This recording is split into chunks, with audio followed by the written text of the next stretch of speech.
Bienvenidos a una edición más aquí en nuestro magazine jurídico de actualidad Revolución en Valores. Hoy tenemos el honor de que nos acompañe en el estudio una personalidad destacada en el constitucionalismo latinoamericano. Él es juez de la Corte Internacional de Derechos Humanos, un jurista de fuste, académico, abogado, político. Obviamente de nuestro país hermano, el Perú. Me estoy refiriendo al señor Alberto Borea Odría. En el próximo bloque vamos a estar desasnándonos acerca de la temperatura democrática de los países de nuestro continente. ¿Qué pasa con el rol de los partidos políticos de la actualidad, con las minorías? Todo esto y más después del bloque. Quédense ahí, se los digo. Nos acompaña el doctor Alberto Borea Odría. Corte chiquito y seguimos.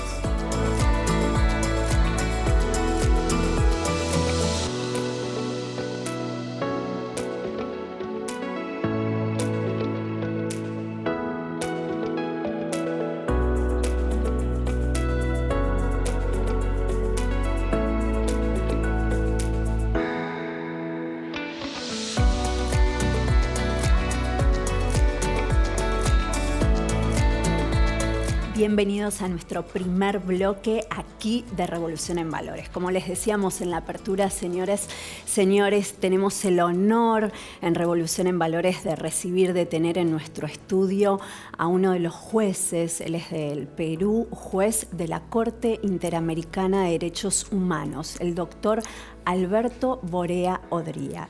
¿Cómo le va, doc? Rita, encantadísimo de estar aquí, además en presencia de Jorge Alejandro Amaya, un magnífico jurista argentino, digno sucesor de todo lo grande en derecho que ha producido Argentina desde siempre, y hoy en día casi cabeza de toda una generación de constitucionalistas. Seguro, doc. Bueno, usted junto al doctor Amaya, a quien agradecemos por supuesto, que está detrás de escena acompañando al doctor Borea, los une una pasión fundamental, que es el derecho constitucional, justamente, sí, ¿verdad? Usted ha batallado mucho desde sus escritos, toda su bibliografía, que es muy vasta, en su querido Perú, en sus roles como diputado, como senador. Ha sido una persona de trascendencia político-institucional. Y volviendo entonces a esta importancia, este amor que lo une junto al doctor Amaya por el derecho constitucional, esto lo ha llevado nada más y nada menos que a la Corte Interamericana de Derechos Humanos, que es la instancia, digamos, en donde se debate a nivel internacional todas las cuestiones jurídicas vinculadas a derechos humanos de los países de la región. ¿Cómo es esa experiencia? Compartirle a la gente y, bueno, contarnos de los casos y el compromiso profesional que implica. Bueno, en primer lugar es verdaderamente una tarea para un jurista importantísima. Realmente es un premio que uno recibe, digamos, a veces no tan merecidamente como puede ser mi caso, pero en toda situación yo estoy feliz de estar ahí, de poder aportar lo que ha sido mi vida, no solamente desde el punto de vista de los estudios académicos, como profesor, como escritor de algunas obras, sino también como abogado litigante y además como político, es decir, como diputado, como senador, como legislador, como persona que ha sentido el tema democrático no solamente en la teoría, sino fundamentalmente en la práctica. Gracias a Dios que me dio esa fuerza, tuve la posibilidad de estar en la primera línea de la lucha contra la dictadura, tanto en 1968, que era muy joven, contra la dictadura de Velasco Alvarado, como, y esta sí especialmente, en la de 1992, con Alberto Fujimori, ¿no? Sí, realmente, bueno, esa es más cercana, ¿no? Y Así un poco hay algunas consecuencias que también llegan a nuestros días. Ya en el próximo bloque hablaremos de la realidad más puntual de algunos países de la región. Doctor, en la Corte Interamericana, bueno, este es un programa, se lo habíamos comentado, especialmente dedicado para los amantes del derecho, es del mundo jurídico, pero bueno, obviamente el ego, mucha gente nos mira también y quieren acercarse un poco a esta realidad. Nosotros queremos brindarles estos valores democráticos y explicarle un poco a la gente de qué va los derechos humanos en la Corte Interamericana.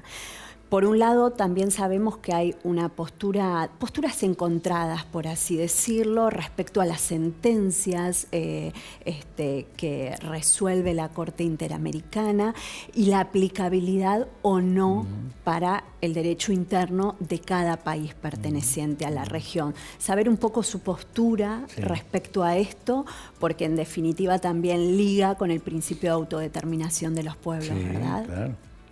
Claro, es un tema bien interesante. La Corte Interamericana se crea precisamente como consecuencia de los horrores de la Guerra Mundial originalmente, que se descubren de cuando termina esta, y entonces empieza el continente mismo a darse cuenta de lo que sucedía en el mundo, y en la propia legislación americana se reconoce en teoría que los derechos humanos deberían de presidir la acción de quienes estuvieran en el poder, porque no puede haber una nación o no puede haber un hemisferio de seres libres si es que eventualmente no tienen el reconocimiento de los valores intrínsecos y de lo que es el valor de la persona. Entonces se forma primero la Comisión Interamericana de Derechos Humanos y luego la Corte Interamericana de Derechos Humanos. El propósito es promover la vigencia de los derechos humanos y después decirles muy bien, además de que vamos a seguir hablando cada vez más intensamente de los derechos humanos, los estados se comprometen a cumplir estas normas en las cuales antes estaban retóricamente participantes, pero no siempre, verdaderamente cumplidores de esas normas. Y nos ha pasado en todos los países. Claro. Y nos ha pasado en Perú, en Argentina, en Chile, en Uruguay, en Brasil, donde en los años 60, 70 y hasta 80 había dictaduras, que no reconocían el valor de la persona, que actuaban al margen de toda norma democrática o de todo reconocimiento del principio de la persona. Entonces, el desarrollo que va produciéndose, yo creo, por ejemplo, que aquí hay una persona que ha sido muy poco reconocida en eso, pero que tuvo desde los Estados Unidos un papel importante en el fomento de los derechos humanos, fue el presidente Carter. El presidente Carter fue muy enfático en esta materia e impulsó, como cuando el hegemón del hemisferio impulsa, pues impulsa y todos empiezan un poco a seguir. Y lo que sucedió después, y ahí es donde se forma un poco esta situación de disconformidad que planteas, es que los países van adhiriendo al sistema de derechos humanos y concretamente a la Corte en momentos diferentes. Entonces tú tienes países que adhirieron tempranamente, como es el caso de Colombia, como es el caso del Perú, en donde tienen una cantidad de casos de la Corte, en la Corte, que fueron debidos a situaciones de conflicto que presentaron en Colombia y que, por cierto, con Sendero Luminoso, con la agresión de Sendero Luminoso al Estado peruano, se produjeron en el Perú, y la reacción del Estado debido a esta situación. Y tienes otros países que casi no tienen casos de este tipo en la Corte. ¿Y por qué no tienen casos de este tipo en la Corte? ¿Porque el cielo vivía en esta parte de América? No, sino porque adhirieron a la Corte Interamericana cuando concluyeron las dictaduras, que fue el caso de Argentina, que fue el caso de Brasil, que fue el caso de Uruguay, que fue el caso de Chile.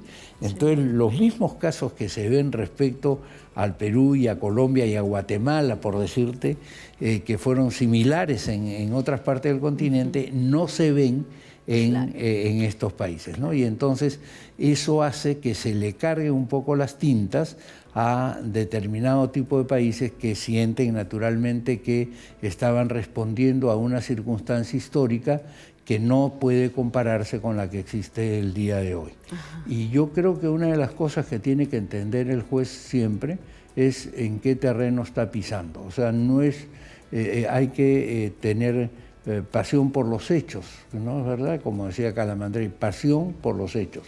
Y entonces tú como juez siempre tienes que entender el contexto del hecho que se está sucediendo y de acuerdo a eso resolver. Claro. Y ese es la Corte se hace cargo de estos casos que lamentablemente, y este es otro de los grandes problemas de la Corte, llegan a la Corte 30, 25 años después de que han sucedido.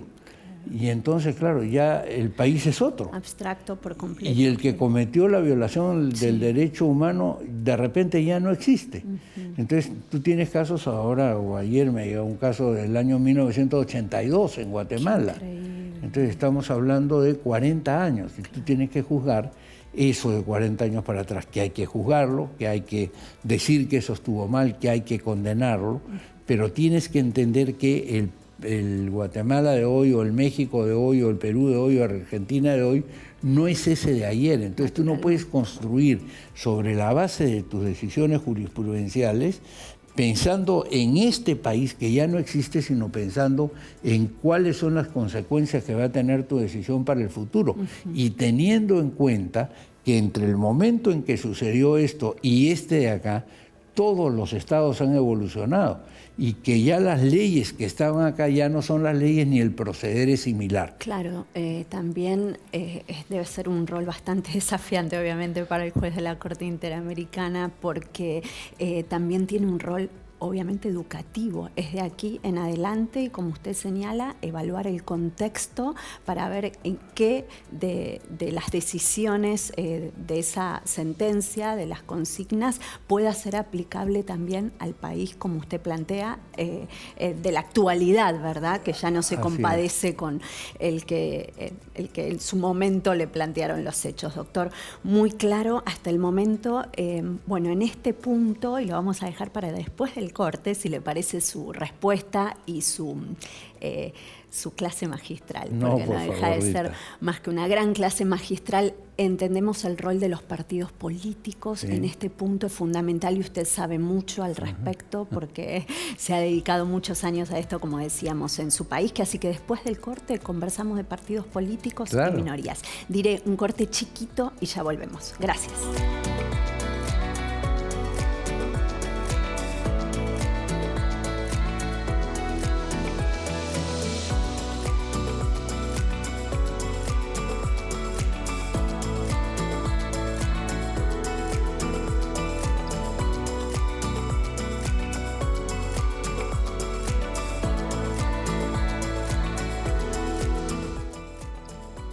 Seguimos con más Revolución en Valores junto al juez de la Corte Interamericana de Derechos Humanos, el doctor Alberto Borea Odría. Doc, estamos bien hasta ahora, ¿no? Muy bien. Magnífico. Y feliz de que haya un programa como este. Qué además, lindo, ¿no? Qué lindo. Y alguien le cuento que es la primera persona de nuestro país hermano Perú que nos visita en el estudio. Así que estamos muy, muy felices.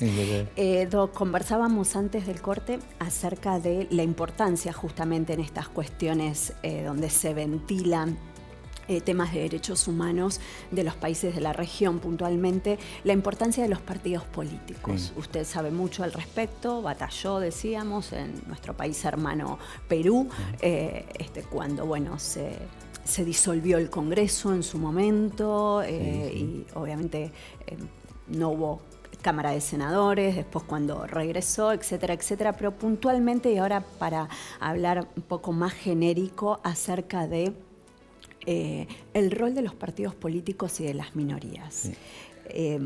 ¿Cuál es su opinión respecto a esto? ¿Cuál es la temperatura democrática que usted observa en los países de la región? Bueno, yo creo que los partidos políticos son esenciales para que haya democracia, pero no las siglas que pretenden presentarse como partidos o las agrupaciones que no forman a sus cuadros en valores y sobre todo en propuestas para la nación, y que lo que tratan es un poco lo que decía Schumpeter, ver de qué manera alcanzamos o Schneider, de qué manera alcanzamos el poder y punto. Es una suerte de competencia entre grupos que se reúnen para ver de qué manera alcanzan el poder y después lo retienen. Eso no es un partido político. Un partido político es un conjunto de personas que piensa al país en una clave, que la trata de transmitir a los ciudadanos de su país y que les promete con esa prédica que el país va a caminar por ese camino y que por lo tanto vale la pena que voten por ellos, que sufraguen a favor de sus propuestas para que, digamos, pueda hacerse ese país que en conjunto se sueña y que se le plantea a la sociedad. Y para eso hay que preparar cuadros. Los cuadros no nacen de la noche a la mañana. Son gente que tiene que venir, diría yo, desde concejales, le llamamos nosotros a los municipios, que después son alcaldes, que poco a poco van siendo asistentes de los diputados, senadores, en fin, hasta que llegan. Sí, usted señala, doctor, es muy importante esto, ¿no? También el tema etario, inclusive, de los candidatos o de las personas que acceden a determinados puestos de poder como políticos, porque usted señala que, bueno, obviamente la efervescencia de la juventud no es lo mismo que el aplomo que uno va logrando con los años, y cuán necesario es esto, por ejemplo, para la Cámara de Senadores, que no por nada se requiere una edad diferente a la de la Cámara de Diputados, porque uno ya va logrando cierta experiencia, cierto expertise, que es tan importante también para las decisiones gravitacionales del país, ¿no? Sí, el Senado es un poco el estabilizador de una nación. Claro. Es decir, en el Senado debe de reunirse, en el buen sentido del término, la élite del país.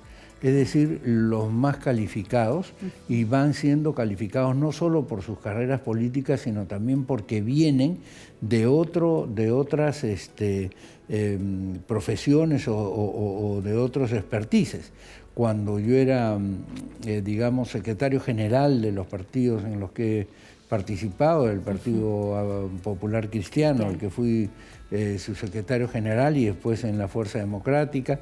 Lo que uno hace cuando elige, decide sobre candidatos, es ver qué es lo que va a pasar en los próximos 5 años cuando uno tiene partido. Va a trabajarse sobre agricultura, hay que poner un candidato que pueda salir sobre agricultura, otro sobre el tema de salud, otro sobre el tema de la tecnología. Entonces los partidos se conforman de esa manera. Hay dos cosas que le han hecho daño rápidamente a mi criterio, porque sé que el tiempo es tirano. Por ejemplo, esa pretensión de que cada militante tiene que tener un voto en un partido. Los partidos tienen que formarse estructuralmente, porque si cada militante tiene un voto y un militante llega hoy y otro tiene 30 años en el partido y sabe lo que el partido quiere decir, claro, y no vota vale igual que este de acá, entonces evidentemente, digamos, no sabe ni siquiera cuál fue la historia del partido ni lo que se piensa, en cambio vivió la vida del partido, entonces habría que hacer votos diferenciados sobre esa cuestión. No se trata de democratismo, sino de democracia, y de democracia con seriedad. Y en ese sentido hay que volver a plantearse este tema. Este asunto del voto preferencial que está en el Perú se incorporó por la dictadura de Velasco, precisamente con el propósito de romper la estructura de los partidos. Se dice que los partidos en realidad vienen a conformar las oligarquías partidarias. Sí, puede ser. Pero ese conjunto de gente que se dedica a la política, digamos, frente al conjunto de gente que llega a la política el día de hoy para pretender el gobierno del día de ayer, mejores estos que están aplomados, y eso lo ha demostrado la historia. Fíjate tú cómo los países sólidos, los países fuertes, se sostienen sobre sus senados. Seguro. Mira, por ejemplo, en Estados Unidos, qué interesante es la figura del Senado, ¿no es verdad? O sea, le dan firmeza, le dan solidez y además le dan un contrapeso que al presidente de la República, que los diputados normalmente no se lo pueden dar. Claro. Eso para yo que lo tengo no debilite la figura del presidente tampoco esta cosa tan poderosa de diputados, ¿no? Así es. Claro, el diputado viene, y yo he sido diputado con un entusiasmo impresionante, va a cambiar el mundo en 5 años, va a hacerlo todo distinto.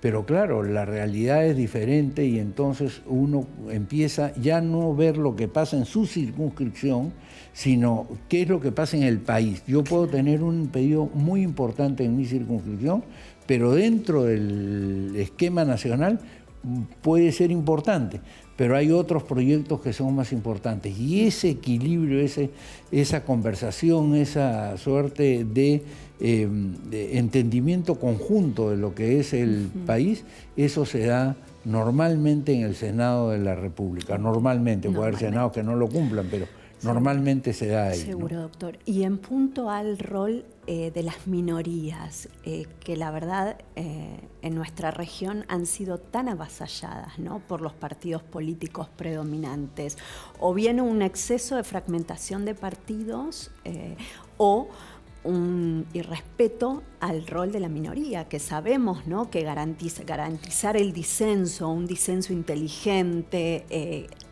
genera apertura y genera capacidad de diálogo. ¿Cómo ve usted esto en los países de la región? Bueno, las mayorías y las minorías son importantes. El problema, digamos, es que no se puede aplastar a la minoría por pensar distinto, por pensar diferente, pero, digamos, hay roles que tienen que saber que para cumplir un determinado rol tiene que alcanzarse un determinado nivel de representatividad. Y en eso los alemanes tuvieron no solamente la experiencia de la Constitución de Weimar, que terminó con el desastre de permitir Hitler precisamente por la atomización del voto de pequeños partiditos, ¿no es verdad? Y entonces cuando salen crean la valla electoral. De tal manera, si tú quieres representar al país en el Congreso, alcanza por lo menos 3, 4, 5%, porque si no tú tienes que si hay un Congreso muy fragmentado y muy emparejado en números, el que tiene 2 diputados gana, porque ese es el que decide el fiel de la balanza, ¿te das cuenta? Y por otro lado, la minoría también tiene que entender que siendo minoría muy importante, siendo muy intensa su creencia en lo que está proponiendo, no tiene el derecho de por eso imponerle a la mayoría su punto de vista, porque a veces también perdemos la perspectiva y creemos que eso sucede. No, yo creo que es algo fundamental el rol de las minorías en cuanto a que facilitan el diálogo. Esta interacción natural que enriquece a toda democracia. Y abren los temas, ¿no? Y abren temas. Abren temas que los otros no ven, entre otras cosas, porque claro, están sentados en su banca, felices de lo que sucede. En cambio los otros están viendo ángulos que no se ven desde la mayoría. Por eso esa integración es fundamental. Claro, el incomodar sanamente al poder ya establecido para que busque mejorar cada día, ¿no? Y potenciarse, porque en definitiva eso va en detrimento de la gente. En definitiva el poder que a todo político le dan es para que vuelva en servicio a la gente, ¿cierto? Así es. Doctor, bueno, como le comentábamos, este programa es visto por muchos colegas, muchos abogados.